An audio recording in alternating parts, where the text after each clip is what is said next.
بسم اللہ الرحمن الرحیم نحمدہ و نصلی علی رسولہ الکریم علیکم بسنتی۔ سنتیں بتانے کا سلسلہ شروع کیا ہوا ہے۔ آج کی ہماری 3 سنتیں واش روم، بیت الخلاء جسے ہم کہتے ہیں، اس کے بارے میں پیارے نبی حضرت محمد مصطفیٰ صلی اللہ علیہ وسلم کی بیت الخلاء کے بارے میں سنتیں عرض کرنی ہیں۔ سب سے پہلی سنت، بیت الخلاء جانے سے پہلے استنجے کے لیے پانی یا مٹی کے ڈھیلوں کا انتظام کرنا یہ سنت ہے۔ پہلے سے انتظام کرنا سنت ہے۔ آج کل چونکہ واش روم میں پانی وغیرہ ہوتا ہے، لیکن سنت سمجھ کر کے پہلے دیکھ لینا چاہیے نلکا کھول کر کے کہ پانی ہے یا نہیں ہے۔ اگر نہیں ہو تو پانی کا انتظام کیا جائے۔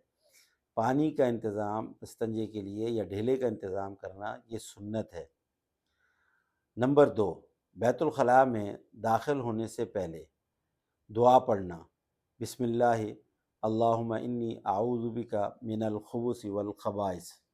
بسم اللہ اللہم انی اعوذ بک من الخبث والخبائث۔ اس کے بعد تیسری سنت، جب بیت الخلاء میں داخل ہوں تو الٹا پاؤں ہم واش روم کے دروازے سے اندر کریں۔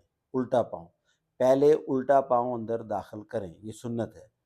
تو آج کی ہماری یہ 3 سنتیں یاد رکھیے گا، پھر ایک دفعہ رپیٹ کرتا ہوں۔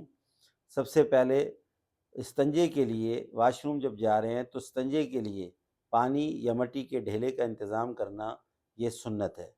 دوسرا، داخل ہونے سے پہلے دعا پڑھنا، بسم اللہ اللہم انی اعوذ بک من الخبث والخبائث، یہ سنت ہے۔ تیسری سنت، ہم واش روم میں داخل ہونے سے پہلے اپنا الٹا پاؤں پہلے داخل کریں، پھر اس کے بعد سیدھا پاؤں داخل کریں۔ یہ آج کی 3 سنتیں ہیں۔ اللہ تعالیٰ عمل کی توفیق عطا فرمائے۔